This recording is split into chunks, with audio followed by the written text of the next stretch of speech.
জীবনে খুশি থাকতে হলে যেখানে তোমার কদর নেই সেখানে যেও না। যে বুঝতে চায় না তাকে বুঝাতে যেও না। যে সত্য বললে রেগে যায় তার রাগ ভাঙিও না। যে তোমার চোখের নিচে নেমে গেছে তাকে কখনো চোখের উপরে তোলার চেষ্টা করো না। জীবনে কোনো সমস্যা আসলে ভেঙে পড়ো না।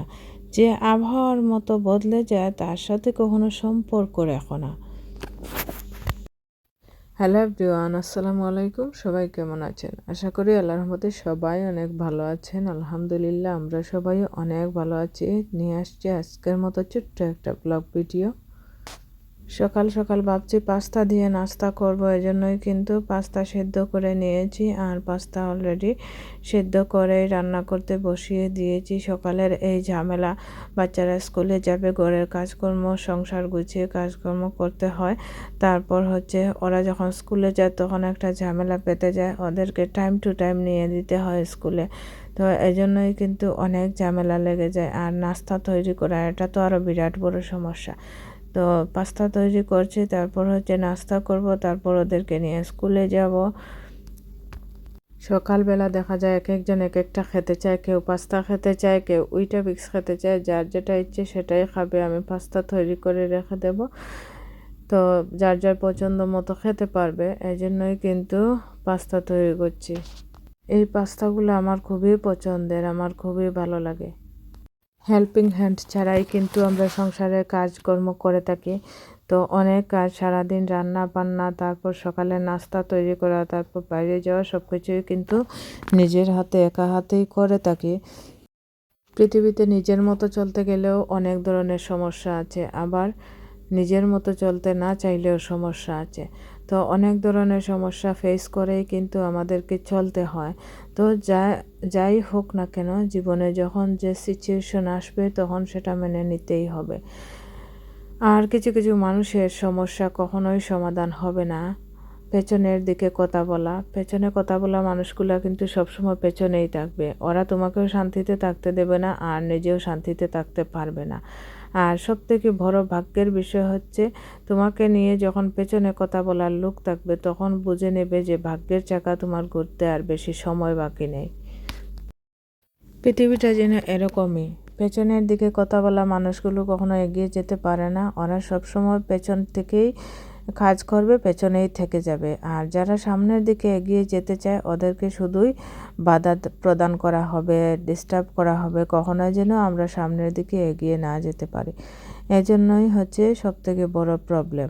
তো প্রবলেম ফেস করব, সমস্যা নাই। যারা পেছন থেকে কথা বলছেন বলতেই থাকেন, আমি বলে দেই কথাটা, আমার কিছুই হবে না। যতই পেছন থেকে কথা বলবেন এতে আপনাদেরই সমস্যা, আপনারা সমস্যার সৃষ্টি করছেন, আপনারই সমাধান করবেন। তবে যারা পেছন থেকে এই সমস্যার সৃষ্টি করছে তারা কিন্তু এগিয়ে নিয়ে যেতে অনেকটা সাহায্য করে ফেলছে, এটা ওরা বুঝতে পারছে না। ভাগ্যের চাকাটাকে সুন্দর করে ওরা ঘুরিয়ে দিচ্ছে, এই বিষয়টা ওরা নিজেরাই জানে না। আর সুন্দর একটা লেবু নিয়ে আসছিলাম, এই লেবুটা শেয়ার করা হয়নি আপনাদের সাথে, তো ভাবলাম এখনই শেয়ার করে দেই। অনেক রান্না বান্না করেছি, তারপর শপিংও করলাম, ডিম কিনলাম, তারপর হচ্ছে কমলা কিনেছিলাম। ওইগুলো কিন্তু একদম ফ্রেশ পাতাওয়ালা কমলা ছিল। আজকে কিছু চানা রান্না করেছিলাম, ভাবছিলাম চানার সাথে খিচুড়ি খেয়ে নেব, কিন্তু চানা রান্না করার সাথে সাথেই সবগুলাই শেষ হয়ে গেছে, একদম অল্প কিছু রয়ে গেছে। খিচুড়ির সাথে তো খাওয়া হয়নি। আমি অনেক দিন ধরে ভাবছি চানা খিচুড়ি খাবো, কিন্তু খিচুড়ির সাথে খাওয়া হচ্ছে না। ওগুলা কিন্তু এমনিতেই রান্না করার সাথে সাথেই উঠে যাচ্ছে, সবাই খেয়ে নিচ্ছে। এত মজার, এত সুস্বাদু ছানা, আর গায়ে গায়ে লেগে থাকা মশলাগুলো অসাধারণ, একদম অত সুন্দর, আমি কি বলবো। আর এত সুস্বাদু হয়েছে ছানা রান্না। আমার মতো চানা রান্না করতে চাইলে আমার চ্যানেলে রেসিপি আছে, আপনারা দেখে আসতে পারেন। আর অবশ্যই সবাই চ্যানেলটা ভিজিট করবেন, সবাই চ্যানেলটাকে সাবস্ক্রাইব করবেন, লাইক কমেন্ট করতে অবশ্যই ভুলবেন না। বেশি বেশি করে সাপোর্ট আর ভালোবাসা দেবেন।